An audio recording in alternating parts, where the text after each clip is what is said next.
Cookery சேனலை பார்த்து யார் வேணாலும் சமையல் பண்ணலாம். ஆனா சுவையான சமையல் பண்றது எப்படி? நான் இதயம் நல்லெண்ணெயில சமையல் பண்றேன். ஆஹா ஓஹோன்னு பாராட்டுறாங்க. நீங்களும் இதயம் நல்லெண்ணெயில சமையல் பண்ணுங்க, பாராட்ட வாங்குங்க. தினம் தோறும் வாங்குவே இதயம் இதயம். மிக மிக மோசமான ஒரு ஈனச் செயலை செய்த ஒரு குற்றவாளியை கண்டித்து நடைபெறுகின்ற இந்த ஆர்ப்பாட்டம் சாதாரணமாக ஒரு வயிற்று பிழைப்புக்காக ஒருவன் திருடினால் அவனை தமிழ்நாட்டு காவல்துறை சந்தேக கேஸிலே பிடித்து அவர்களை உள்ளே போட்டு தண்டனை வழங்குகிறார்கள் சட்டத்தின் மூலம். சாதாரணமாக வயிற்று பிழைப்புக்கு ஏதாவது சிறு சிறு குற்றங்கள் செய்தால் கூட தமிழ்நாட்டு காவல்துறை தண்டிக்கிறது. ஏதாவது வழக்கு கிடைக்கவில்லை என்றாலும் கூட, எந்த கேஸும் ஒரு ஸ்டேஷனுக்கு இல்லை என்றாலும் கூட, பழைய குற்றவாளிகளை கண்டுபிடித்து நீதான் திருடினாய் என்று சொல்லி குற்றச்சாட்டை சுமத்தி தமிழ்நாட்டு காவல்துறை அவர்களை தண்டிக்கிறது. நான் ஒன்றே ஒன்று கேட்க விரும்புகிறேன்.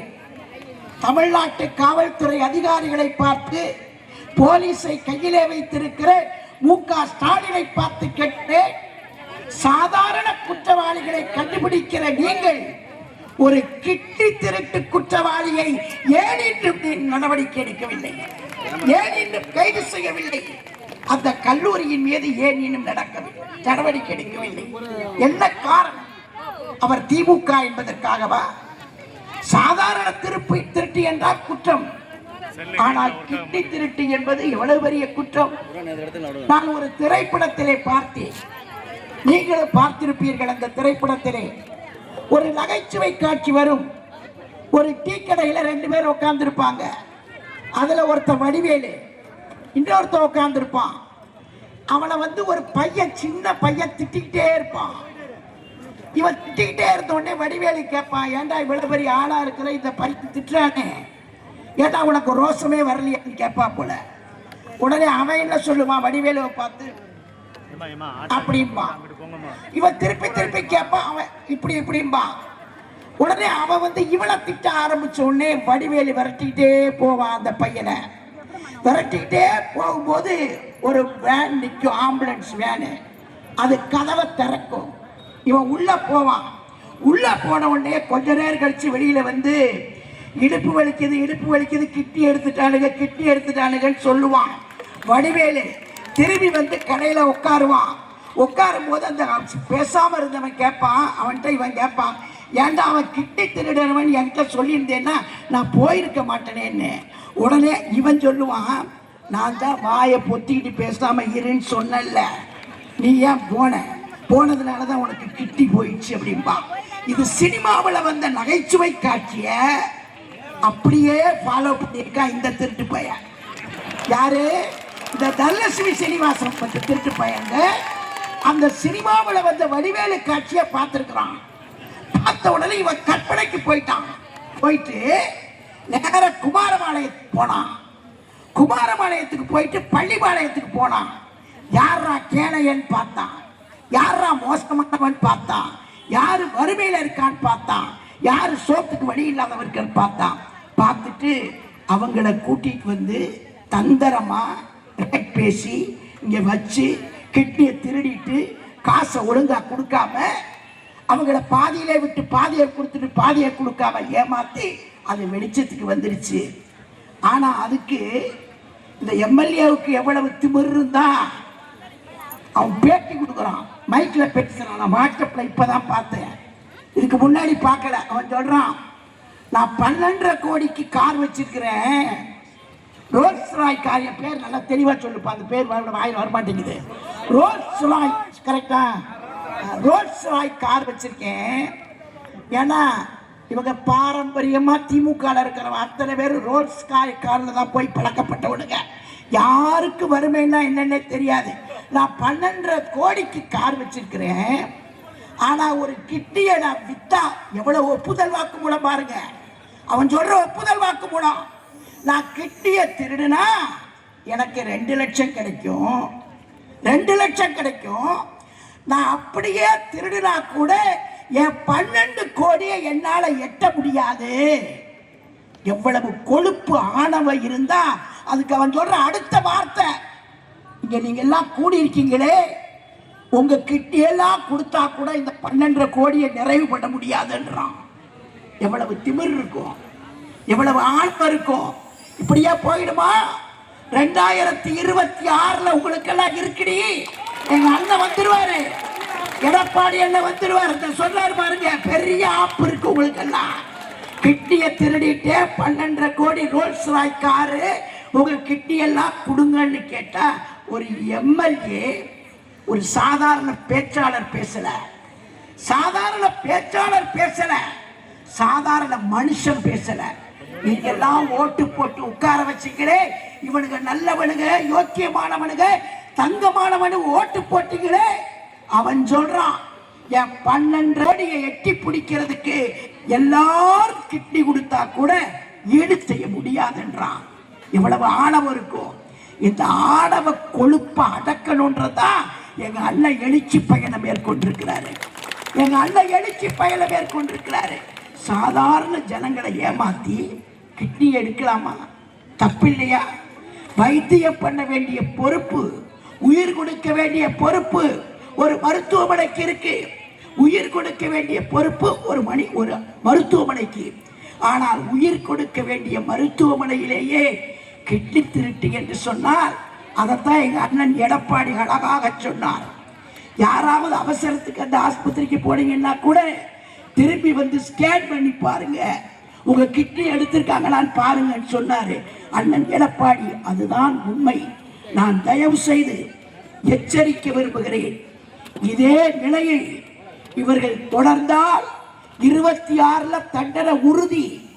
ஆனா நீங்க இப்பவே நடவடிக்கை எடுக்கணும், அவங்க மேல நடவடிக்கை எடுக்கணும்.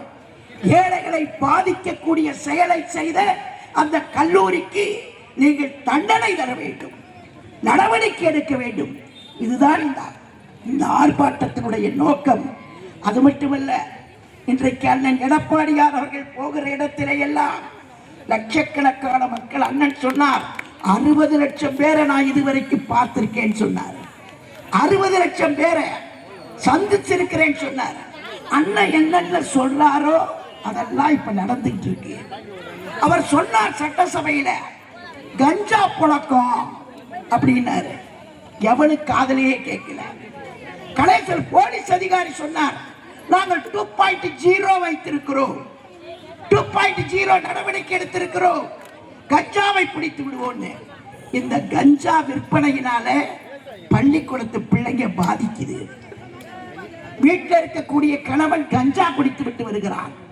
அது மட்டும் இல்ல, இவங்க செய்யக்கூடிய அத்தனை வேலைகளுக்கு சட்ட ஒழுங்கு கெட்டு போச்சு. இந்த கஞ்சா புழக்கத்தினாலேயே கொலை பண்றவன் கூட கஞ்சா குடிச்சுதான் கொலை பண்ணேன்றான். கள்ளச்சாராயம் எங்க பார்த்தாலும் ஆறா ஓடிட்டு இருக்கு. நான் வாட்ஸ்அப்ல ஒண்ணு பார்த்தேன், ஒரு அம்மா புருஷனை பார்த்து கேக்குது, ஏங்க நேற்றுக்கு ராமசாமி கூப்பிட்டால கூட போயிட்டு வந்திருக்கலாம்லன்னு. உடனே புருஷன் கேட்கிறாரு பொண்டாட்டியை பார்த்து, ஏம்மா ராமசாமியோட போனா என்னம்மா அப்படின்னு இவன் கேட்கிறான். உடனே அந்த அம்மா சொல்லுது, ஏங்க அவன் நேற்றுக்கு கள்ளச்சாராயம் குடிச்சு செத்து போயிட்டான், ஸ்டாலின் 10 லட்சம் ரூபா கொடுத்துருக்கிறாரு, நீங்களும் அவனோட போயிருந்தீங்கன்னா அந்த 10 லட்சம் எனக்கு கிடைச்சிருக்கும்லன்றான். நான் கேட்க விரும்புறேன், உங்க கள்ளச்சாராயம் இன்னைக்கு எந்த அளவுக்கு பாதிச்சிருக்குன்றத பாருங்க. கள்ளச்சாராயம், கஞ்சா, போதைப் பொருட்கள் எல்லாம் டன் கணக்கில் பிடிக்கிறானுங்க. அரசாங்கத்துக்கு தெரியாம எல்லாம் வருமா? மெட்ராஸ்ல ஒரு போலீஸ் ஸ்டேஷன்ல கஞ்சா டன்னு கணக்கில் வச்சிருந்திருக்காங்க. திடீர்னு காணோம், திடீர்னு காணோம். கோர்ட்டுக்கு போகுது கேஸ். ஜட்ஜ் ஐயா கேட்கிறாரு, காவல்துறை அதிகாரியை பார்த்து கேட்கிறாரு, அந்த லோக்கல்ல எங்கப்பா கஞ்சா பொட்டலத்தில் எங்கப்பா எடுத்துட்டு வந்து காட்டுங்கன்னு. உடனே அவர் சொல்றாரு, போலீஸ் காவல் அதிகாரி எலி தின்னுட்டு போயிடுச்சுங்கன்றாரு. எலி தின்னுட்டு போயிடுச்சான். நான் கேட்க விரும்புறேன், நீங்க நடத்துறது ஆட்சியா இல்ல பஃபூன் ஆட்சியா இல்ல பொம்மை ஆட்சியா இல்ல மக்கள் விரோத ஆட்சியா? மக்கள் தெளிவாக புரிந்திருக்கிறார்கள். இன்னைக்கு எங்க போனாலும் இந்த ஆட்சி எப்ப போகும் தான் எதிர்பார்த்துட்டு இருக்கிறாங்க. தயவு செய்து நான் தாய்மார்களையும் பெரியவர்களையும் பார்த்து கேட்டுக்கொள்வேன். அண்ணா திமுகவில் குழப்பம் ஏற்படுத்த வேண்டும் என்று சில பேர் முயற்சித்துக் கொண்டிருக்கிறார்கள். எத்தனை குழப்பம் பண்ணாலும் கூட ஸ்டாலின் அப்படிக்கே பயப்படாத கட்சி இந்த கட்சி. கருணாநிதிக்கே அஞ்சாத கட்சி இந்த கட்சி. புரட்சி தலைவர் எம்ஜிஆரை விடவா கருணாநிதி இடத்திலே அவதிப்பட்டவர்கள் ரொம்ப பேர் இன்றைக்கு குழப்பம் பண்றதுக்கு தவிச்சிட்டு இருக்கிறாங்க. எந்த குழப்பத்தை நீங்கள் ஏற்படுத்தினாலும், எத்தனை பேர் போனாலும், எத்தனை பேர் வந்தாலும், எங்கள் எடப்பாடியார் அவர்கள் நிச்சயமாக 26 நிச்சயமாக முதலமைச்சராக இருப்பார்.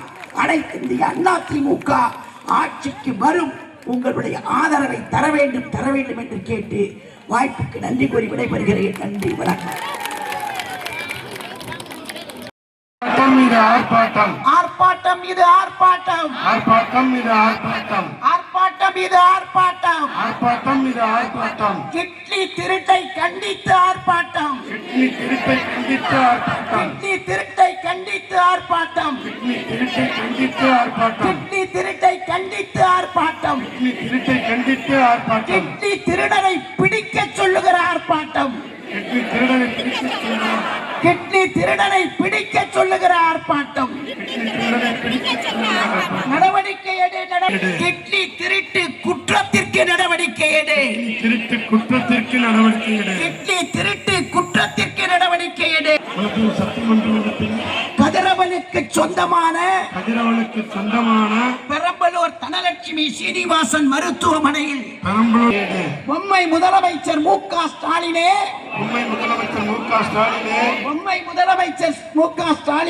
குற்றத்திற்கு நடவடிக்கை எடு. குற்றத்திற்கு நடவடிக்கை எடு. கிட்னி திருட்டு குற்றத்திற்கு நடவடிக்கை எடு. குற்றத்திற்கு நடவடிக்கை எடு. இல்லை என்றால் மக்கள் உங்கள் கிட்னியை திருடி விடுவார்கள். இல்லை என்றால் மக்கள் உங்கள் கிட்னியை திருடி விடுவார்கள். தனலட்சுமி சீனிவாசன் மருத்துவமனையில் நடைபெற்ற கிட்னி திருட்டு குற்றத்திற்கு நடவடிக்கை எடு. நடவடிக்கை ஆட்டம். மாபெரும் ஆர்ப்பாட்டம். திமுக அரசை பொம்மை மு.க. ஸ்டாலின் அரசை வீட்டுக்கு போராட்டம். நடவடிக்கை எடு. நடவடிக்கை எடு. புகழ் வளர்க புரட்சி தலைவர் எம்ஜிஆரின் பெரும் புகழ். வளர்க புரட்சி தலைவர் எம்ஜிஆரின் பெரும் புகழ். ஓங்குக புரட்சி தலைவி அம்மாவின் பெரும் புகழ். ஓங்குக புரட்சி தலைவி அம்மாவின் பெரும் புகழ். வாழ்க பொதுச் செயலாளர் அண்ணன் எடப்பாடியார். வாழ்க பொதுச் செயலாளர் அண்ணன் எடப்பாடியார்.